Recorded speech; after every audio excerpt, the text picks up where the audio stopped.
এখন আমরা দেখি আমাদের অনেক বাচ্চারই কৃমির সমস্যা। কথাটা ছোট হলেও এটার কিন্তু খুব মারাত্মক ক্ষতি করে আমাদের বাচ্চাদের। তো আমরা বুঝবো কি করে যে আমাদের বাচ্চাদের কৃমি হয়েছে? প্রথম প্রথম ওরা কিন্তু নাকের কাছটা একটু তাদের ইচিং হবে, তারা খেতে চাইবে না, তারা বিভিন্ন রকম অ্যাক্টিভিটি করবে, যেমন খিটখিটে মনোভাব তৈরি হবে। এই কিন্তু কৃমি হওয়ার ফলেই। আমরা ভাবতে পারবো না যে এই খিটখিটে মনোভাবটাও কিন্তু কৃমির জন্য হয়। এবং খেতে চাইবে না, এবং আর একটা মারাত্মক কারণ হলো তাদের যখন তখন পেটে ব্যথা করবে। কিন্তু এই কৃমিটা হচ্ছে কি করে? আমি ভাবছি আমার বাচ্চা তো বাইরে বেরোচ্ছে না, আমার বাচ্চা নোংরায় যাচ্ছে না, সারাক্ষণ ঘরে আমি স্লিপার্স পরিয়ে রাখছি, নোংরা আবর্জনা ধরছে না, পরিষ্কার যথেষ্ট আমি মেনটেন করি, তাও কেন আমার বাচ্চার কৃমি হয়? তো আমি একটু আগের থেকে বলি, আমরা যখনই প্রথমে বাচ্চাদের আমরা খাওয়াই, তো খাওয়াতে গিয়ে অনেক বাবা মারা দেখি মায়েরা মিক্সিতে পেস্ট করে বাচ্চাদের খাওয়ায়, খাবারটাকে অতীব তরল করে খাওয়ায়। এই যারা এই পেস্ট সংক্রান্ত খাবারগুলো করে থাকেন তাদের মধ্যে কিন্তু এই চিবানোর মানসিকতাটা চলে যায়। অনেকটা দিন পর্যন্ত তারা খাবার চিবাতে চায় না, অনেক বড় হয়েও যখন তাদের সলিড খাবারের দরকার তারা কিন্তু খাবার চিবোতে চাইছে না। এবং দীর্ঘদিন এই নরম খাবার খেতে খেতে তাদের কিন্তু একটা কনস্টিপেশন চলে আসে, এবং তারা প্রত্যেকদিন পটি করে না। তো আমরা তো জানি যে কৃমি কি কারণে আমাদের কৃমি হচ্ছে। আমাদের হাতটা প্রপার যদি আমরা না ধুই তাহলে আমাদের কৃমি হতে পারে, আমরা যদি খাবার দাবার ঠিক করে ফুটিয়ে না খাওয়াই তাহলে আমাদের কৃমি হতে পারে, আমরা যদি নোংরা জায়গায় চলাফেরা করি সেখানে যদি কোনো কৃমি সংক্রান্ত জিনিস থাকে সেগুলো আমাদের পায়ের স্পর্শে উঠে এসে কৃমি হতে পারে। এই সব কারণে তো আমাদের কৃমি হতে পারে। এটা বোধহয় আমাদের জানা নেই।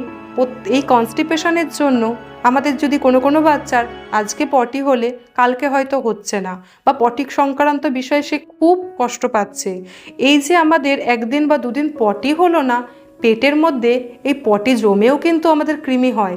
এটা বোধহয় অনেকের জানা নাও থাকতে পারে।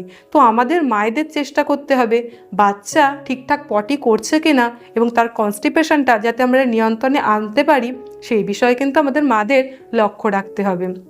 সব কিছু তো আমরা করবই, হাত প্রপারলি ধোবো, নোংরা জায়গা থেকে তাদের সরিয়ে আনবো, প্রপার পায়ে জুতো পরাবো, কিন্তু তার সাথেও চেষ্টা করতে হবে কি কি বিষয়ে আমার বাচ্চার কনস্টিপেশন হচ্ছে এবং প্রত্যেক দিন সে পটি করছে না কেন, এই বিষয়ে লক্ষ্য রাখা। ডাক্তারের পরামর্শ আমরা অবশ্যই নেব। যদি আমাদের ওষুধ খাওয়াতে হয় আমরা ওষুধ খাওয়াবো। তার সাথে আমরা ঘরোয়া উপায়ে কী করতে পারি? সকালবেলা কিন্তু আমরা বাচ্চাকে খালি পেটে এক টুকরো কাঁচা হলুদ দিতে পারি। এটা যদি অভ্যাসে থাকে বাচ্চারা কিন্তু এই কৃমির দিক থেকে অনেকটা ভালো থাকবে। তাছাড়া কি করতে পারি? এক টুকরো কাঁচা পেঁপে, কোনো সময় গাজর, উচ্ছে, এগুলোও কিন্তু তাদের খাবারে আনতে পারি। তাহলে কিন্তু এই বাচ্চারা কৃমি থেকে অনেকটা ভালো থাকবে। আর যারা এখনও পেস্ট করে খাবার খাওয়ান, আমি বলবো এটা তো মায়েদেরও অনেক খুব কষ্ট হয় প্রত্যেক দিন মিক্সি ধুয়ে বাচ্চাদের খাবার খাওয়ানো। এটা কোনো সময় কিন্তু অনেক সময় হাইজিনটা সঠিকভাবে মেনটেন হয় না।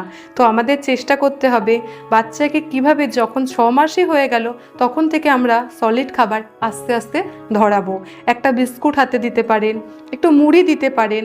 বাচ্চা হয়তো ফেলে ছড়ে খাবে, ঘর নোংরা হবে, কিন্তু সেটা ভাবলে আমাদের চলবে না।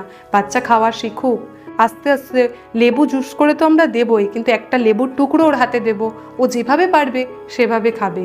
খেতে খেতে খেতে খেতেই কিন্তু ও খাবারটা শিখবে। আর এই খাবার নিজে হাতে খেতে খেতে শিখতে শিখতে ওর কিন্তু এই কনস্টিপেশন এবং কৃমির সমস্যাটাও আস্তে আস্তে চলে যাবে। নমস্কার।